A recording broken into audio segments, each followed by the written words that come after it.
Chapter 15. Tom's Stealthy Visit Home. A few minutes later Tom was in the shoal water of the bar, wading toward the Illinois shore. Before the depth reached his middle he was half-way over. The current would permit no more wading now, so he struck out confidently to swim the remaining 100 yards. He swam quartering upstream, but still was swept downward rather faster than he had expected. However, he reached the shore finally, and drifted along till he found a low place and drew himself out. He put his hand on his jacket pocket, found his piece of bark safe, and then struck through the woods, following the shore with streaming garments. Shortly before 10 o'clock he came out into an open place opposite the village, and saw the ferryboat lying in the shadow of the trees and the high bank. Everything was quiet under the blinking stars. He crept down the bank, watching with all his eyes, slipped into the water, swam 3 or 4 strokes, and climbed into the skiff that did yawl duty at the boat's stern. He laid himself down under the thwarts and waited, panting. Presently the cracked bell tapped, and a voice gave the order to "cast off." A minute or two later the skiff's head was standing high up against the boat's swell, and the voyage was begun. Tom felt happy in his success, for he knew it was the boat's last trip for the night. At the end of a long 12 or 15 minutes the wheel stopped, and Tom slipped overboard and swam ashore in the dusk, landing 50 yards downstream, out of danger of possible stragglers. He flew along unfrequented alleys, and shortly found himself at his aunt's back fence. He climbed over, approached the L, and looked in at the sitting-room window, for a light was burning there. There sat Aunt Polly, Sid, Mary, and Joe Harper's mother, grouped together, talking. They were by the bed, and the bed was between them and the door. Tom went to the door and began to softly lift the latch. Then he pressed gently, and the door yielded a crack. He continued pushing cautiously, and quaking every time it creaked, till he judged he might squeeze through on his knees. So he put his head through and began warily. "What makes the candles blow so?" said Aunt Polly. Tom hurried up. "Why, that door's open, I believe. Why, of course it is. No end of strange things now. Go along and shut it, Sid." Tom disappeared under the bed just in time. He lay and breathed himself for a while, then crept to where he could almost touch his aunt's foot. "But as I was saying," said Aunt Polly, "he warn't bad, so to say, only mischievous, only just giddy and harum-scarum, you know. He warn't any more responsible than a colt. He never meant any harm, and he was the best-hearted boy that ever was." And she began to cry. "It was just so with my Joe, always full of his devilment and up to every kind of mischief, but he was just as unselfish and kind as he could be. And laws bless me, to think I went and whipped him for taking that cream, never once recollecting that I throwed it out myself because it was sour, and I never to see him again in this world, never, never, never, poor abused boy." And Mrs. Harper sobbed as if her heart would break. "I hope Tom's better off where he is," said Sid. "But if he'd been better in some ways—" "Sid!" Tom felt the glare of the old lady's eye, though he could not see it. "Not a word against my Tom, now that he's gone. God'll take care of him. Never you trouble yourself, sir. Oh, Mrs. Harper, I don't know how to give him up. I don't know how to give him up. He was such a comfort to me, although he tormented my old heart out of me, most. The Lord giveth, and the Lord hath taken away. Blessed be the name of the Lord. But it's so hard, oh, it's so hard. Only last Saturday my Joe busted a firecracker right under my nose, and I knocked him sprawling. Little did I know then how soon. Oh, if it was to do over again, I'd hug him and bless him for it." "Yes, yes, yes, I know just how you feel, Mrs. Harper. I know just exactly how you feel.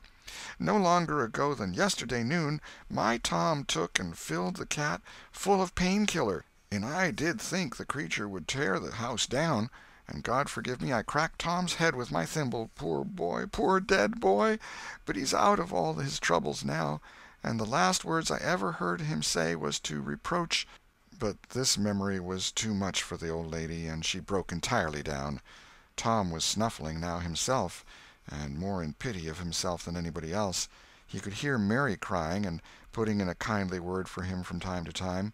He began to have a nobler opinion of himself than ever before. Still, he was sufficiently touched by his aunt's grief to long to rush out from under the bed and overwhelm her with joy, and the theatrical gorgeousness of the thing appealed strongly to his nature, too.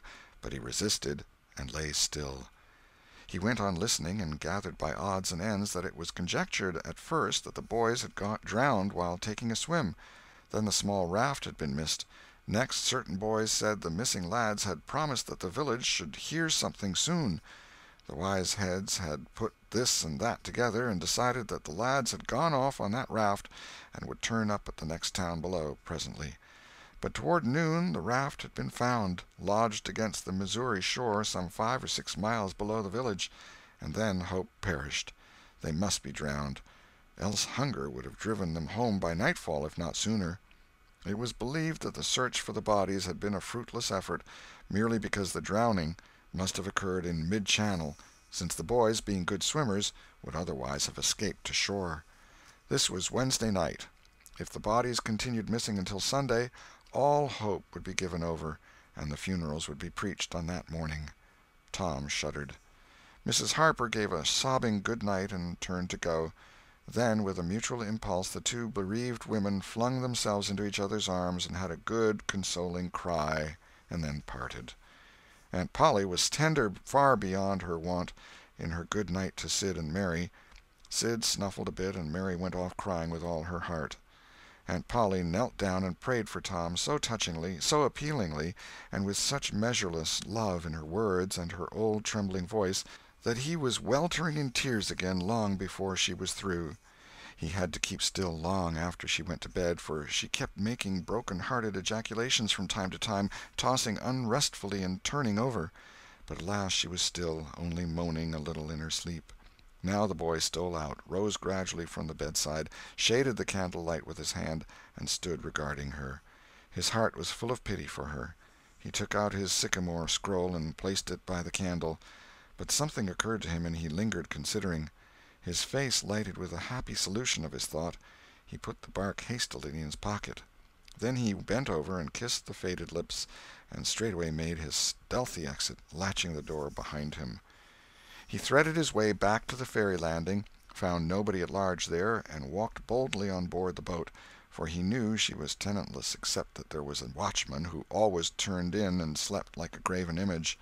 He untied the skiff at the stern, slipped into it, and was soon rowing cautiously upstream.